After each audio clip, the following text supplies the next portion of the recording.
The Dallas Cowboys and Micah Parsons have still not come to an agreement on a contract extension, and there may be some frustration building up within the fan base. During training camp, fans were yelling, "Pay Micah," at Jerry Jones, but he didn't seem to be bothered by the chants. Days later, COO Stephen Jones spoke about the fans chanting for them to pay Parsons and basically dismissed their frustration, and then seemed to take a slight dig at Parsons. "It doesn't change anything," Jones said. "We want to pay Micah too. He's gotta want to be paid." Jones was recently asked about his comments about Parsons, and let's just say he's staying quiet this time around. Laughter. "I think I've said all I'm going to say for now on Micah," Jones said. Both Jerry and Stephen have had their fair share of words about Parsons and the contract negotiations. Nonetheless, Parsons has decided not to hold out and participate in training camp with his teammates. It's not certain what the holdup could be with negotiations, but Jerry has a track record of drawing out these types of things. He did it last season with Dak Prescott and CeeDee Lamb, so there's no surprise he's doing it again. Cowboys and Micah Parsons still negotiating. The Cowboys and Parsons have been trying to get a contract extension done for some time now, and it doesn't sound like things have progressed as much, according to ESPN's Adam Schefter. "I would say right now we're nowhere on that deal," Schefter said on the Pat McAfee show. "I would say right now we're further away from a deal in late July, early August than we were in late March, early April. The two sides have gone backwards, not forward. I don't think they're speaking very much these days, if at all." Parsons is one of the top edge rushers in the league, and he's going to want to get paid like it, similar to Max Crosby, TJ Watt, and Myles Garrett.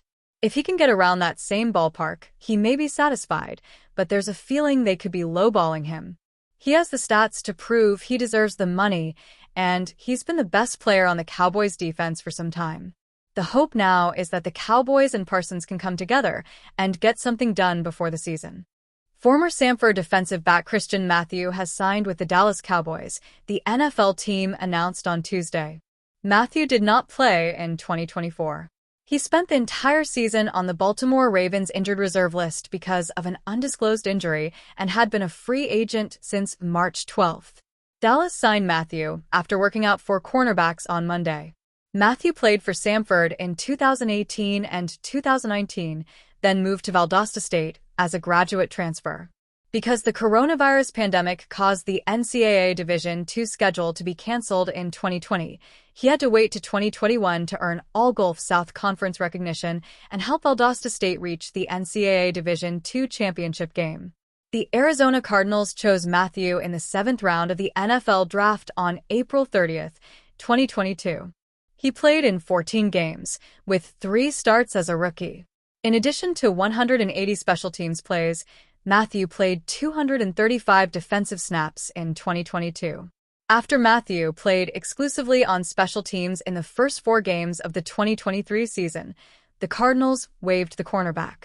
2 days later, Matthew joined the Chicago Bears practice squad for the remainder of the 2023 regular season. The Bears elevated Matthew for 2 games of special teams duty. After Chicago's season ended, the Ravens picked up Matthew for their practice squad in the postseason. After receiving unfortunate news on the injury front on Monday, the Dallas Cowboys suffered another loss this week, adding their cornerback Kalen Carson to the injury report. Over the weekend, Carson went down with a suspected knee injury. On Tuesday, the Cowboys medical team reached a diagnosis, and while the results aren't season-ending, they aren't promising either. Carson is believed to be dealing with a hyperextended knee. According to ESPN's Todd Archer, he is looking at a 4 to 6 week timeline for recovery. Last season, the Cowboys picked up Carson in the 5th round of the 2024 NFL Draft. After his 4-year run at Wake Forest, Carson became the 174th pick in the draft. He left the NCAA with 36 games played. During that time, he totaled 119 tackles, 2 forced fumbles, and 3 interceptions. As a rookie, Carson appeared in just 6 games for the Cowboys. He started all but one of those matchups. Over that stretch, the rookie picked up 27 tackles and 4 pass deflections. With the Cowboys dealing with depth issues in their defensive secondary this summer, Carson has a big opportunity in front of him to potentially win over plenty of snaps to begin the 2025 NFL season. Unfortunately, he'll find himself on the injury report for the time being. The Cowboys are already without Trayvon Diggs, Josh Butler, and Siobhan Revel. Carson joins the club. Beyond the group of defensive backs, the Cowboys dealt with some setbacks in the trenches this week. On Monday morning, the team confirmed that Rob Jones broke a bone in his neck. The veteran offensive lineman was recently added to the team on a one-year deal. The initial timeline for Jones is expected to be between 2 and 3 months. That's a big hit for Dallas, which had high hopes for the veteran after picking him up in the free agency market. During Monday's practice session, the Cowboys watched another lineman go down. The veteran Tyler Guyton was feared to have a potential ACL tear just hours after he was forced off the practice field. The Cowboys received a positive update after an MRI revealed that his ACL was intact. Instead of scheduling ACL surgery, Guyton will deal with a 4 to 6 recovery period after being diagnosed with a bone fracture. While it's been a tough offseason so far on the injury front, some of the injured Cowboys have time to recover before making it to Week 1 against the Philadelphia Eagles. With training camp underway, the pool of available free agents has been thoroughly picked through by teams around the NFL. Six-time Pro Bowl wide receiver Keenan Allen still remains unsigned and could be a great fit with the San Francisco 49ers in a questionable wide receiver room. At 33 years old, Allen is definitely in the back half of his career, but still has a lot to offer for whatever team offers him a contract. The wideout has been patiently waiting for the right opportunity to arise, weighing all of his options. Of the multiple teams interested in Allen, the 49ers make a ton of sense, for a multitude of reasons. With a mostly unproven and banged-up wide receiver core, General Manager John Lynch has to be thinking about bringing in a veteran presence for some stability. Allen showed he's still got plenty of juice left in the tank in 2024, finishing his 12th NFL season with 70 receptions for 744 yards and a team-high 7 receiving touchdowns for the Chicago Bears.